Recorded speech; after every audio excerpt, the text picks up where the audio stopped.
minu mihirissaguma kiu rampinne chiuat au loya kirtingaramaatamut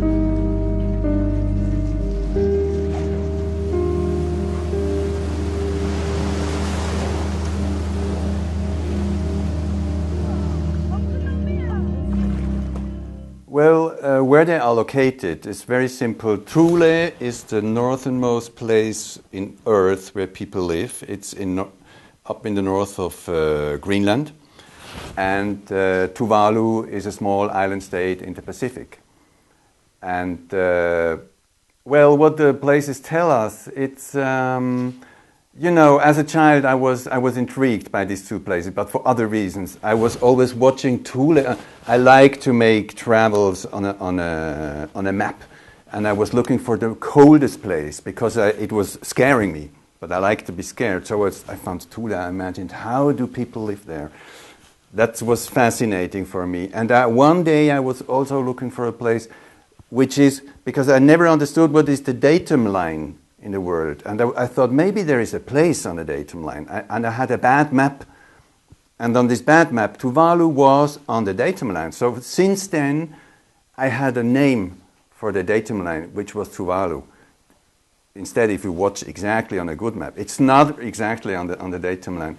But for these reasons, these two places were familiar for me.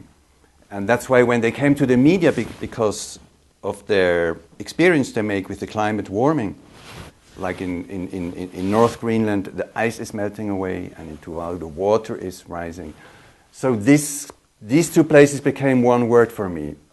And this word symbolizes for me what is going on through this change of the world with the people who experience it. So that's the base of the film, of the idea. So I cannot say what these places tell, I can just say what they tell to me.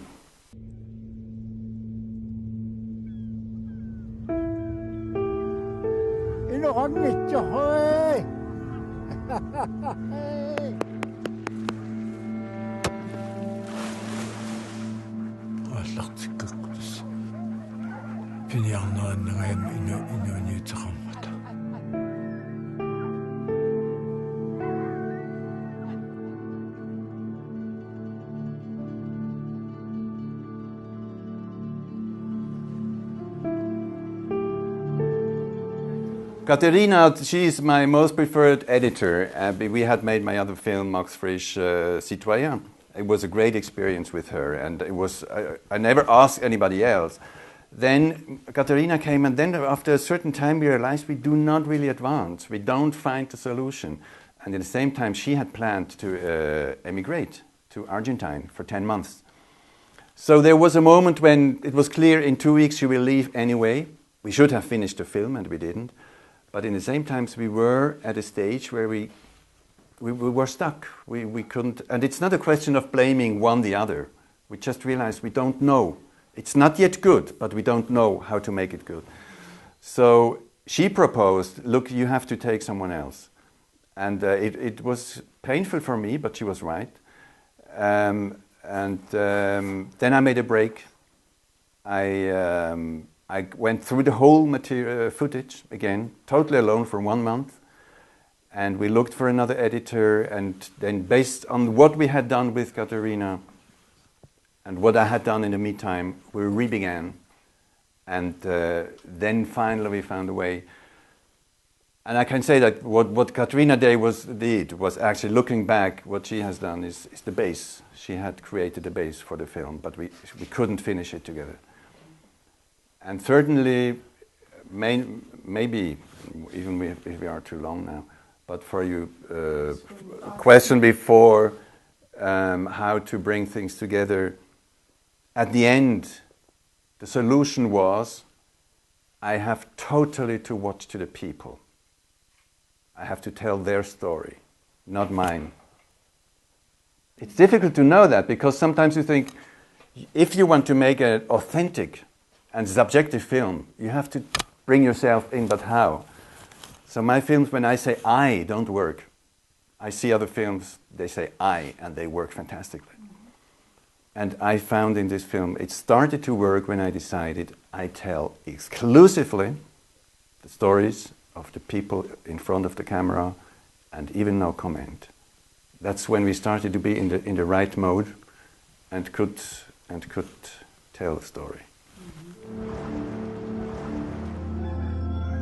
We don't rely much about money because we can survive by our own food. Yeah?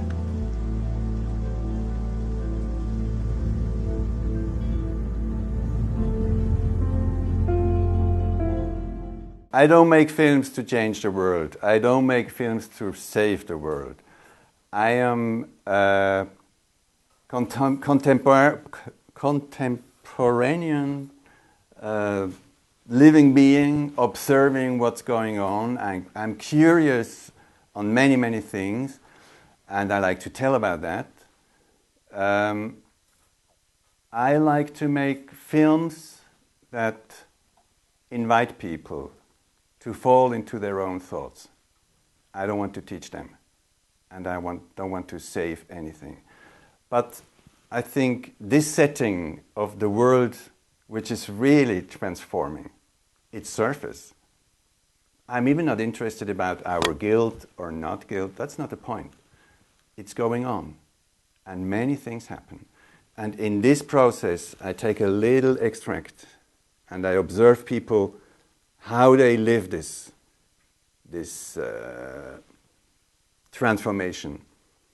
And I think in this, everybody can find something for himself to make his own conclusions, to be touched or not touched, to fall into his own thoughts. Because it's not only about climate change. The climate change is there. It's very important. It's the setting. Finally, it's about human beings.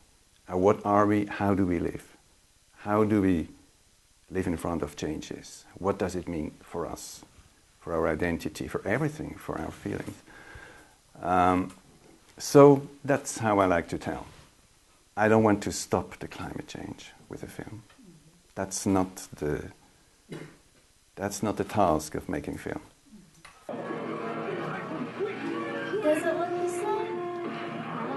Oh, I see it. Oh,